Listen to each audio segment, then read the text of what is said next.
আমরা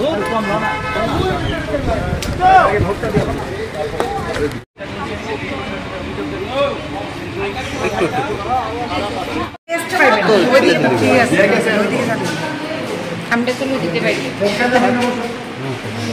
ওইদিকে যাবে ওইদিকে তো যাইতে পারবো না তারাই যে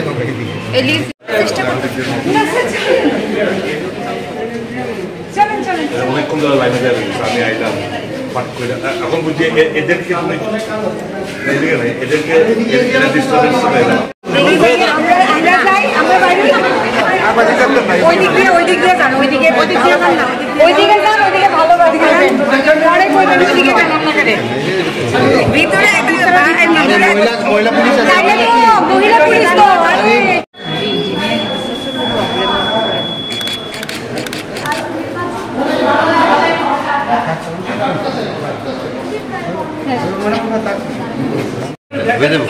বুদ্ধিমান সবাই আগে যাইতেছে আরো 10 জন আছে লোক আছে আমরা যেমন আপনার কথাটা বুঝতেছেন আমরাও বুঝতেছি আস্তে আস্তে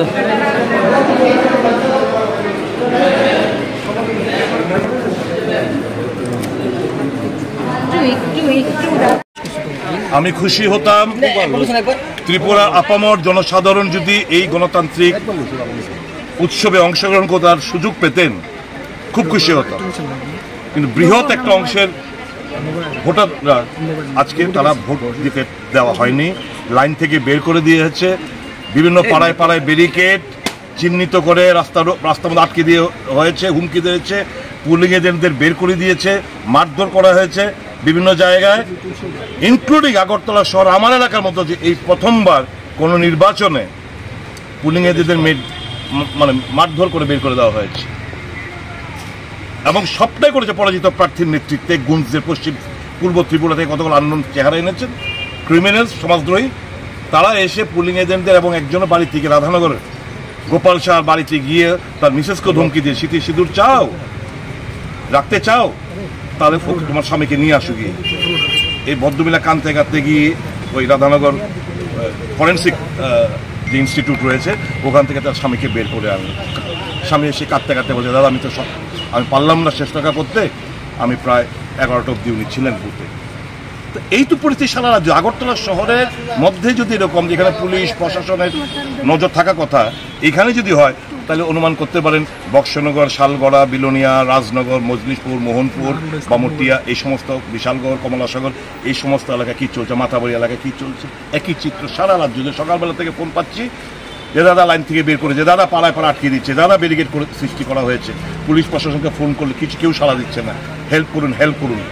তো এই যে একটা উৎসব, গণতান্ত্রিক উৎসব, আমাদের রাজ্যের রেকর্ড 89 থেকে 93 মধ্যে ফ্লাকচুয়েট করে, এবার দিনের শেষে গিয়ে দেখবেন ভোট পার্সেন্টেজ ডিক্লাইন। কেন ডিক্লাইন? এই যারা আসতে পারছে না। হ্যাঁ, একটা জায়গায় ইলেকশন কমিশন সার্টিফিকেট দেবো সব কিছু ব্যর্থতার মধ্যে, যে বিগত নির্বাচনে যে বাই ইলেকশন ধনপুর এবং বক্সনগরে যে একজনের ভোট আরেকজন দিয়ে দিচ্ছে, দেখিয়ে দিকে ভোট দিতে, এই জিনিসটা হচ্ছে না। এই জিনিসটা এটা সাকসেসফুল করেছে, কিন্তু ভোটারদের আসতে দিচ্ছে না। Identified voter have been all stop, all barricade have been constructed by the goons. এক্ষুনি চলুন, এই মুহূর্তে আমাদের যে পার্টির একটা গাড়ি থাকে, তো গাড়ি পেয়ে থাকে, ওখানে পার্টির নেতৃত্ব ঘোরাঘুরি করে প্রত্যেকটি পুলিং বুথে। এই মুহূর্তে কৃষ্ণারক্ষী, শ্রীমতী কৃষ্ণারক্ষী, শ্যামল পাল, যে দুজন পুলিং এজেন্ট বের করে দিয়ে তাদের সঙ্গে কথা বলছিল একটা বাড়িতে, এক্ষুনি বাংলা মাঠের ওখানে একটা বাড়িতে কিছু সমাজদ্রোহী তাদেরকে ব্যারিকেড করে রেখে দিয়েছে, বেরোতে দিচ্ছে না। এই যদি এদের অ্যাটিটিউড হয়ে থাকে তাহলে গণতন্ত্র বাঁচবে কোত্থেকে? এই রাজ্যে তো গণতন্ত্র finish. Democracy has been completely throttled in our state. This is the situation. Police প্রশাসনকে সকালবেলা থেকে ফোন করতে করতে কোনো লাভ হয়নি, কোনো লাভ হয়নি। They have miserably failed.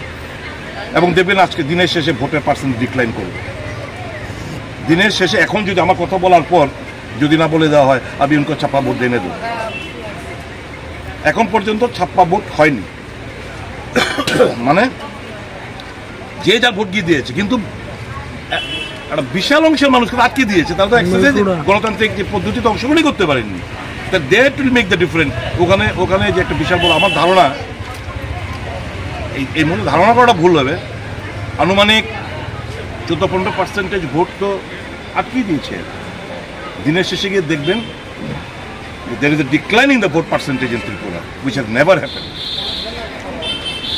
অর্থাৎ আপনি বলছেন ত্রিপুরাতে যে গণতন্ত্রের উৎসব হিসাবে ভোটটাকে দেখা হয়, সেখানে ভোট পার্সেন্টেজ গোটা দেশে একটা চর্চিত বিষয়, সেটা এবার ব্যাঘাত ঘটতে চলেছে। হ্যাঁ, যদি না এক্ষুনি আবার সুযোগ করে দেওয়ার কথার পর যদি না इलेक्शन कमीशन का वोट को बढ़ाना है, हमें वोट को बढ़ाना है, इनको छूट दे दो। এখন পর্যন্ত কথা বলছি, এই জিনিসটা যদি বজায় থাকে ভোট পার্সেন্ট ঘাটতে